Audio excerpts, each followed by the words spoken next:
ನೋಡಿ, 500 ಕೋಟಿ ಕೊಟ್ಟು ಸಿಎಂ ಆಗಬೇಕು ಅನ್ನುವಂತಹ ಲೆಕ್ಕಾಚಾರಗಳು ಕಾಂಗ್ರೆಸ್ನಲ್ಲಿ ಇದೆ ಅಂತಂದ್ರೆ ಡಿ ಕೆ ಶಿವಕುಮಾರ್ ಅವರು ಎರಡೆರಡು ಸರಿ ಸಿಎಂ ಆಗ್ಬೋದು.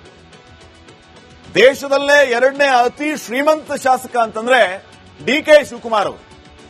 ಮುಖ್ಯಮಂತ್ರಿ ಪಟ್ಟದ ಮೇಲೆ ಈಗಾಗಲೇ ಡಿಸಿಎಂ ಡಿ ಕೆ ಶಿವಕುಮಾರ್ ಅವರು ಕಣ್ಣಿಟ್ಟಾಗಿದೆ. 500 ಕೋಟಿ ಕೊಟ್ಟು ಅವರು ಸಿಎಂ ಆಗಬಹುದು. ಕಾಂಗ್ರೆಸ್ನಲ್ಲಿ ಈ ರೀತಿ ಇದೆ ಅಂತ ಅವ್ರು ಹೇಳ್ತಿದಾರಲ್ಲ ಸಿದ್ದು ವೈಫ್. ಸೊ ಬರೋಬ್ಬರಿ 1413 ಕೋಟಿ ರೂಪಾಯಿ ಒಡೆಯರಾಗಿದ್ದಾರೆ ಡಿ ಕೆ ಶಿವಕುಮಾರ್. ದೇಶದ ಎರಡನೇ ಶ್ರೀಮಂತ ಶಾಸಕ ಡಿ ಕೆ ಶಿವಕುಮಾರ್. ಮೊದಲನೇದವರು ಮಹಾರಾಷ್ಟ್ರದವರು ಇದ್ದಾರೆ, ಪರಾಗ್ ಶಾ ಅಂತ. ಅವ್ರ ಹತ್ರ 3000 ಕೋಟಿ ಆಸ್ತಿನ ಅನೌನ್ಸ್ ಮಾಡ್ಕೊಂಡಿದ್ದಾರೆ ಅವರು. ಸೊ ಡಿ ಕೆ ಶಿವಕುಮಾರ್ ಎರಡನೇ ಶಾಸಕ. ಮನಸ್ಸು ಮಾಡಿದ್ರೆ 2-3 ಬಾರಿ ಸಿಎಂ ಆಗಬಹುದು ಡಿ ಕೆ ಶಿವಕುಮಾರ್. ಇನ್ನ ಇವರನ್ನ ಹೊರತುಪಡಿಸಿದ್ರೆ ಪುಟ್ಟಸ್ವಾಮಿ ಗೌಡ, ಕೆಎಚ್ ಪುಟ್ಟಸ್ವಾಮಿ ಗೌಡ. ಕೆಎಚ್ ಪುಟ್ಟಸ್ವಾಮಿ ಗೌಡರು ಗೌರಿಬಿದನೂರಿನ ಶಾಸಕರು. ಪಕ್ಷೇತರರಾಗಿ ಗೆದ್ದು ಬಂದಿರೋ ಕೆಎಚ್ ಪುಟ್ಟಸ್ವಾಮಿ ಗೌಡರು ದೇಶದಲ್ಲೇ 3ನೇ ಅತ್ಯಂತ ಶ್ರೀಮಂತ ಶಾಸಕರಿವರು. ಪುಟ್ಟಸ್ವಾಮಿ ಗೌಡರು ದೇಶದ ಅತ್ಯಂತ ಶ್ರೀಮಂತ ಪಕ್ಷೇತರ ಶಾಸಕ. ಕೆಎಚ್ ಪುಟ್ಟಸ್ವಾಮಿ ಗೌಡರು 1267 ಕೋಟಿ ರೂಪಾಯಿಯನ್ನ ಅನೌನ್ಸ್ ಮಾಡಿಕೊಂಡಿದ್ದಾರೆ. ಪುಟ್ಟಸ್ವಾಮಿ ಗೌಡರು 2 ಬಾರಿ ಸಿಎಂ ಆಗಬಹುದು, 500 ಕೋಟಿ ರೂಪಾಯಿ ಲೆಕ್ಕದಂತೆ. ಇನ್ನ ಇವರನ್ನ ಹೊರತುಪಡಿಸಿದರೆ ಪ್ರಿಯಾ ಕೃಷ್ಣ. ಪ್ರಿಯಾ ಕೃಷ್ಣ ಗೋವಿಂದರಾಜನಗರದ ಎಂಎಲ್ಎ. ದೇಶದಲ್ಲೇ 4ನೇ ಶ್ರೀಮಂತ ಶಾಸಕ ಈ ಪ್ರಿಯಾ ಕೃಷ್ಣ. ಇವರಿಗೆ 1156 ಕೋಟಿ ರೂಪಾಯಿ ಆಸ್ತಿ ಇದೆ. ಇವರು ಕೂಡ ಅಷ್ಟೇ ಎರಡೆರಡು ಬಾರಿ ಸಿಎಂ ಆಗಬಹುದು, 500 ಕೋಟಿಯ ಫಾರ್ಮುಲಾ ಇಟ್ಕೊಂಡ್ರೆ. ಇನ್ನ ಇವರನ್ನ ಹೊರತುಪಡಿಸಿದ್ರೆ ಸಿದ್ದರಾಮಯ್ಯ ಅವರ ಆಪ್ತ ಬೈರತಿ ಸುರೇಶ್ ಹೆಬ್ಬಾಳದ ಕಾಂಗ್ರೆಸ್ ಶಾಸಕ. ಬೈರತಿ ಸುರೇಶ್ ಹತ್ರ 648 ಕೋಟಿ ರೂಪಾಯಿ ಸಂಪತ್ತಿದೆ. ಬೈರತಿ ಸುರೇಶ್ ಅವರು 10ನೇ ಶ್ರೀಮಂತ ಶಾಸಕ. ಇವರು ಮನಸ್ಸು ಮಾಡಿದ್ರೆ 500 ಕೋಟಿ ಕೊಟ್ಟು ಒಂದು ಸಾರಿ ಸಿಎಂ ಆಗಬಹುದು, ಉಳಿದ 148 ಕೋಟಿ ರೂಪಾಯಿ ಖರ್ಚು ಇಟ್ಕೋಬಹುದು. ಈ ರೀತಿ ಲೆಕ್ಕಾಚಾರಗಳು ಈಗ ಕೇಳಿ ಬರುತ್ತಿದೆ. ಇನ್ನು ನೆಕ್ಸ್ಟ್ ನೋಡಿ, 500 ಕೋಟಿ ಕೊಟ್ಟು ಸಿಎಂ ಆಗಬೇಕು ಅನ್ನುವಂತಹ ಲೆಕ್ಕಾಚಾರಗಳು ಕಾಂಗ್ರೆಸ್ನಲ್ಲಿ ಇದೆ ಅಂತಂದ್ರೆ ಡಿ ಕೆ ಶಿವಕುಮಾರ್ ಅವರು ಎರಡೆರಡು ಸರಿ ಸಿಎಂ ಆಗಬಹುದು. ದೇಶದಲ್ಲೇ ಎರಡನೇ ಅತಿ ಶ್ರೀಮಂತ ಶಾಸಕ ಅಂತಂದ್ರೆ ಡಿ ಕೆ ಶಿವಕುಮಾರ್ ಅವರು. ಮುಖ್ಯಮಂತ್ರಿ ಪಟ್ಟದ ಮೇಲೆ ಈಗಾಗಲೇ ಡಿಸಿಎಂ ಡಿ ಕೆ ಶಿವಕುಮಾರ್ ಅವರು ಕಣ್ಣಿಟ್ಟಾಗಿದೆ. 500 ಕೋಟಿ ಕೊಟ್ಟು ಅವರು ಸಿಎಂ ಆಗಬಹುದು. ಕಾಂಗ್ರೆಸ್ನಲ್ಲಿ ಈ ರೀತಿ ಇದೆ ಅಂತ ಅವ್ರು ಹೇಳ್ತಿದಾರಲ್ಲ ಸಿದ್ದು ವೈಫ್. ಸೊ ಬರೋಬ್ಬರಿ 1413 ಕೋಟಿ ರೂಪಾಯಿ ಒಡೆಯರಾಗಿದ್ದಾರೆ ಡಿ ಕೆ ಶಿವಕುಮಾರ್. ದೇಶದ ಎರಡನೇ ಶ್ರೀಮಂತ ಶಾಸಕ ಡಿ ಕೆ ಶಿವಕುಮಾರ್. ಮೊದಲನೇದವರು ಮಹಾರಾಷ್ಟ್ರದವರು ಇದ್ದಾರೆ, ಪರಾಗ್ ಶಾ ಅಂತ. ಅವ್ರ ಹತ್ರ 3000 ಕೋಟಿ ಆಸ್ತಿನ ಅನೌನ್ಸ್ ಮಾಡ್ಕೊಂಡಿದ್ದಾರೆ ಅವರು. ಸೊ ಡಿ ಕೆ ಶಿವಕುಮಾರ್ ಎರಡನೇ ಶಾಸಕ. ಮನಸ್ಸು ಮಾಡಿದ್ರೆ 2-3 ಬಾರಿ ಸಿಎಂ ಆಗಬಹುದು ಡಿ ಕೆ ಶಿವಕುಮಾರ್. ಇನ್ನ ಇವರನ್ನ ಹೊರತುಪಡಿಸಿದ್ರೆ ಪುಟ್ಟಸ್ವಾಮಿ ಗೌಡ, ಕೆಎಚ್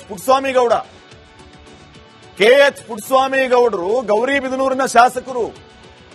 ಪಕ್ಷೇತರರಾಗಿ ಗೆದ್ದು ಬಂದಿರೋ ಕೆಎಚ್ ಪುಟ್ಟಸ್ವಾಮಿ ಗೌಡರು ದೇಶದಲ್ಲೇ 3ನೇ ಅತ್ಯಂತ ಶ್ರೀಮಂತ ಶಾಸಕರಿವರು. ಪುಟ್ಟಸ್ವಾಮಿ ಗೌಡರು ದೇಶದ ಅತ್ಯಂತ ಶ್ರೀಮಂತ ಪಕ್ಷೇತರ ಶಾಸಕ.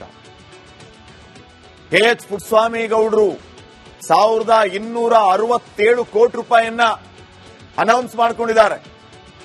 ಪುಟ್ಟಸ್ವಾಮಿ ಗೌಡರು 2 ಬಾರಿ ಸಿಎಂ ಆಗಬಹುದು, 500 ಕೋಟಿ ರೂಪಾಯಿ ಲೆಕ್ಕದಂತೆ. ಇನ್ನ ಇವರನ್ನ ಹೊರತುಪಡಿಸಿದರೆ ಪ್ರಿಯಾ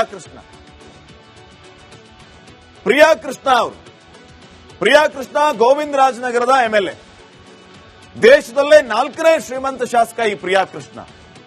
ಇವರಿಗೆ 1156 ಕೋಟಿ ರೂಪಾಯಿ ಆಸ್ತಿ ಇದೆ.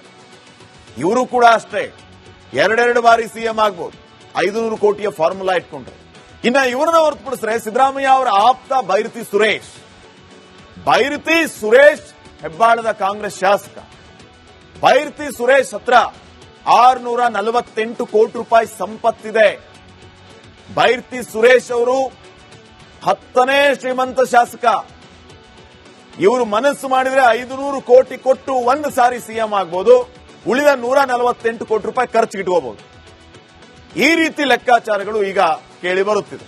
ಇನ್ನು ನೆಕ್ಸ್ಟ್ ನೋಡಿ, 500 ಕೋಟಿ ಕೊಟ್ಟು ಸಿಎಂ ಆಗಬೇಕು ಅನ್ನುವಂತಹ ಲೆಕ್ಕಾಚಾರಗಳು ಕಾಂಗ್ರೆಸ್ನಲ್ಲಿ ಇದೆ ಅಂತಂದ್ರೆ ಡಿಕೆ ಶಿವಕುಮಾರ್ ಅವರು ಎರಡೆರಡು ಸರಿ ಸಿಎಂ ಆಗ್ಬೋದು. ದೇಶದಲ್ಲೇ ಎರಡನೇ ಅತಿ ಶ್ರೀಮಂತ ಶಾಸಕ ಅಂತಂದ್ರೆ ಡಿಕೆ ಶಿವಕುಮಾರ್ ಅವರು. ಮುಖ್ಯಮಂತ್ರಿ ಪಟ್ಟದ ಮೇಲೆ ಈಗಾಗಲೇ ಡಿಸಿಎಂ ಡಿಕೆ ಶಿವಕುಮಾರ್ ಅವರು ಕಣ್ಣಿಟ್ಟಾಗಿದೆ. 500 ಕೋಟಿ ಕೊಟ್ಟು ಅವರು ಸಿಎಂ ಆಗಬಹುದು. ಕಾಂಗ್ರೆಸ್ನಲ್ಲಿ ಈ ರೀತಿ ಇದೆ ಅಂತ ಅವ್ರು ಹೇಳ್ತಿದಾರಲ್ಲ ಸಿದ್ದು ವೈಫ್. ಸೊ ಬರೋಬ್ಬರಿ 1413 ಕೋಟಿ ರೂಪಾಯಿ ಒಡೆಯರಾಗಿದ್ದಾರೆ ಡಿಕೆ ಶಿವಕುಮಾರ್. ದೇಶದ ಎರಡನೇ ಶ್ರೀಮಂತ ಶಾಸಕ ಡಿಕೆ ಶಿವಕುಮಾರ್. ಮೊದಲನೇದವರು ಮಹಾರಾಷ್ಟ್ರದವರು ಇದ್ದಾರೆ, ಪರಾಗ್ ಶಾ ಅಂತ. ಅವ್ರ ಹತ್ರ 3000 ಕೋಟಿ ಆಸ್ತಿನ ಅನೌನ್ಸ್ ಮಾಡ್ಕೊಂಡಿದ್ದಾರೆ ಅವರು. ಸೊ ಡಿಕೆ ಶಿವಕುಮಾರ್ ಎರಡನೇ ಶಾಸಕ. ಮನಸ್ಸು ಮಾಡಿದ್ರೆ 2-3 ಬಾರಿ ಸಿಎಂ ಆಗಬಹುದು ಡಿಕೆ ಶಿವಕುಮಾರ್. ಇನ್ನ ಇವರನ್ನ ಹೊರತುಪಡಿಸಿದ್ರೆ ಪುಟ್ಟಸ್ವಾಮಿ ಗೌಡ, ಕೆಎಚ್ ಪುಟ್ಟಸ್ವಾಮಿ ಗೌಡ. ಕೆಎಚ್ ಪುಟ್ಟಸ್ವಾಮಿ ಗೌಡರು ಗೌರಿಬಿದನೂರಿನ ಶಾಸಕರು. ಪಕ್ಷೇತರರಾಗಿ ಗೆದ್ದು ಬಂದಿರೋ ಕೆಎಚ್ ಪುಟ್ಟಸ್ವಾಮಿ ಗೌಡರು ದೇಶದಲ್ಲೇ 3ನೇ ಅತ್ಯಂತ ಶ್ರೀಮಂತ ಶಾಸಕರಿವರು. ಪುಟ್ಟಸ್ವಾಮಿ ಗೌಡರು ದೇಶದ ಅತ್ಯಂತ ಶ್ರೀಮಂತ ಪಕ್ಷೇತರ ಶಾಸಕ. ಕೆಎಚ್ ಪುಟ್ಟಸ್ವಾಮಿ ಗೌಡರು 1267 ಕೋಟಿ ರೂಪಾಯಿಯನ್ನ ಅನೌನ್ಸ್ ಮಾಡಿಕೊಂಡಿದ್ದಾರೆ. ಪುಟ್ಟಸ್ವಾಮಿ ಗೌಡರು 2 ಬಾರಿ ಸಿಎಂ ಆಗಬಹುದು, 500 ಕೋಟಿ ರೂಪಾಯಿ ಲೆಕ್ಕದಂತೆ. ಇನ್ನ ಇವರನ್ನು ಹೊರತುಪಡಿಸಿದರೆ ಪ್ರಿಯಾ ಕೃಷ್ಣ. ಪ್ರಿಯಾ ಕೃಷ್ಣ ಗೋವಿಂದರಾಜನಗರದ ಎಂಎಲ್ಎ. ದೇಶದಲ್ಲೇ 4ನೇ ಶ್ರೀಮಂತ ಶಾಸಕ ಈ ಪ್ರಿಯಾ ಕೃಷ್ಣ. ಇವರಿಗೆ 1156 ಕೋಟಿ ರೂಪಾಯಿ ಆಸ್ತಿ ಇದೆ. ಇವರು ಕೂಡ ಅಷ್ಟೇ 2 ಬಾರಿ ಸಿಎಂ ಆಗಬಹುದು, 500 ಕೋಟಿಯ ಫಾರ್ಮುಲಾ ಇಟ್ಕೊಂಡ್ರೆ. ಇನ್ನ ಇವರನ್ನ ಹೊರತುಪಡಿಸಿದ್ರೆ ಸಿದ್ದರಾಮಯ್ಯ ಅವರ ಆಪ್ತ ಬೈರತಿ ಸುರೇಶ್ ಹೆಬ್ಬಾಳದ ಕಾಂಗ್ರೆಸ್ ಶಾಸಕ. ಬೈರತಿ ಸುರೇಶ್ ಹತ್ರ 648 ಕೋಟಿ ರೂಪಾಯಿ ಸಂಪತ್ತಿದೆ. ಬೈರತಿ ಸುರೇಶ್ ಅವರು 10ನೇ ಶ್ರೀಮಂತ ಶಾಸಕ. ಇವರು ಮನಸ್ಸು ಮಾಡಿದ್ರೆ 500 ಕೋಟಿ ಕೊಟ್ಟು ಒಂದು ಸಾರಿ ಸಿಎಂ ಆಗಬಹುದು, ಉಳಿದ 148 ಕೋಟಿ ರೂಪಾಯಿ ಖರ್ಚಿಗಿಟ್ಕೋಬಹುದು. ಈ ರೀತಿ ಲೆಕ್ಕಾಚಾರಗಳು ಈಗ ಕೇಳಿ ಬರುತ್ತಿದೆ. ಇನ್ನು ನೆಕ್ಸ್ಟ್ ನೋಡಿ, 500 ಕೋಟಿ ಕೊಟ್ಟು ಸಿಎಂ ಆಗಬೇಕು ಅನ್ನುವಂತಹ ಲೆಕ್ಕಾಚಾರಗಳು ಕಾಂಗ್ರೆಸ್ನಲ್ಲಿ ಇದೆ ಅಂತಂದ್ರೆ ಡಿಕೆ ಶಿವಕುಮಾರ್ ಅವರು ಎರಡೆರಡು ಸರಿ ಸಿಎಂ ಆಗಬಹುದು. ದೇಶದಲ್ಲೇ ಎರಡನೇ ಅತಿ ಶ್ರೀಮಂತ ಶಾಸಕ ಅಂತಂದ್ರೆ ಡಿಕೆ ಶಿವಕುಮಾರ್ ಅವರು. ಮುಖ್ಯಮಂತ್ರಿ ಪಟ್ಟದ ಮೇಲೆ ಈಗಾಗಲೇ ಡಿಸಿಎಂ ಡಿಕೆ ಶಿವಕುಮಾರ್ ಅವರು ಕಣ್ಣಿಟ್ಟಾಗಿದೆ. 500 ಕೋಟಿ ಕೊಟ್ಟು ಅವರು ಸಿಎಂ ಆಗಬಹುದು. ಕಾಂಗ್ರೆಸ್ನಲ್ಲಿ ಈ ರೀತಿ ಇದೆ ಅಂತ ಅವ್ರು ಹೇಳ್ತಿದಾರಲ್ಲ ಸಿದ್ದು ವೈಫ್. ಸೊ ಬರೋಬ್ಬರಿ 1413 ಕೋಟಿ ರೂಪಾಯಿ ಒಡೆಯರಾಗಿದ್ದಾರೆ ಡಿಕೆ ಶಿವಕುಮಾರ್. ದೇಶದ ಎರಡನೇ ಶ್ರೀಮಂತ ಶಾಸಕ ಡಿಕೆ ಶಿವಕುಮಾರ್. ಮೊದಲನೇದವರು ಮಹಾರಾಷ್ಟ್ರದವರು ಇದ್ದಾರೆ, ಪರಾಗ್ ಶಾ ಅಂತ. ಅವ್ರ ಹತ್ರ 3000 ಕೋಟಿ ಆಸ್ತಿನ ಅನೌನ್ಸ್ ಮಾಡ್ಕೊಂಡಿದ್ದಾರೆ ಅವರು. ಸೊ ಡಿಕೆ ಶಿವಕುಮಾರ್ ಎರಡನೇ ಶಾಸಕ. ಮನಸ್ಸು ಮಾಡಿದ್ರೆ 2-3 ಬಾರಿ ಸಿಎಂ ಆಗಬಹುದು ಡಿಕೆ ಶಿವಕುಮಾರ್. ಇನ್ನ ಇವರನ್ನ ಹೊರತುಪಡಿಸಿದ್ರೆ ಪುಟ್ಟಸ್ವಾಮಿ ಗೌಡ, ಕೆಎಚ್ ಪುಟ್ಟಸ್ವಾಮಿ ಗೌಡರು ಗೌರಿಬಿದನೂರಿನ ಶಾಸಕರು.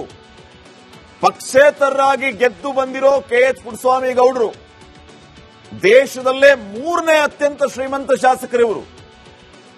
ಪುಟ್ಟಸ್ವಾಮಿ ಗೌಡರು ದೇಶದ ಅತ್ಯಂತ ಶ್ರೀಮಂತ ಪಕ್ಷೇತರ ಶಾಸಕ.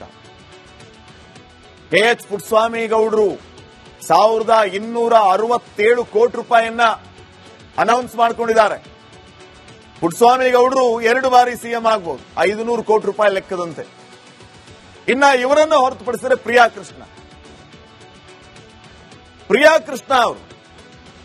ಕೃಷ್ಣ ಗೋವಿಂದರಾಜನಗರದ ಎಂಎಲ್ಎ. ದೇಶದಲ್ಲೇ 4ನೇ ಶ್ರೀಮಂತ ಶಾಸಕ ಈ ಪ್ರಿಯಾ ಕೃಷ್ಣ. ಇವರಿಗೆ 1156 ಕೋಟಿ ರೂಪಾಯಿ ಆಸ್ತಿ ಇದೆ. ಇವರು ಕೂಡ ಅಷ್ಟೇ 2 ಬಾರಿ ಸಿಎಂ ಆಗಬಹುದು, 500 ಕೋಟಿಯ ಫಾರ್ಮುಲಾ ಇಟ್ಕೊಂಡ್ರೆ. ಇನ್ನ ಇವರನ್ನ ಹೊರತುಪಡಿಸಿದ್ರೆ ಸಿದ್ದರಾಮಯ್ಯ ಅವರ ಆಪ್ತ ಬೈರತಿ ಸುರೇಶ್ ಹೆಬ್ಬಾಳದ ಕಾಂಗ್ರೆಸ್ ಶಾಸಕ.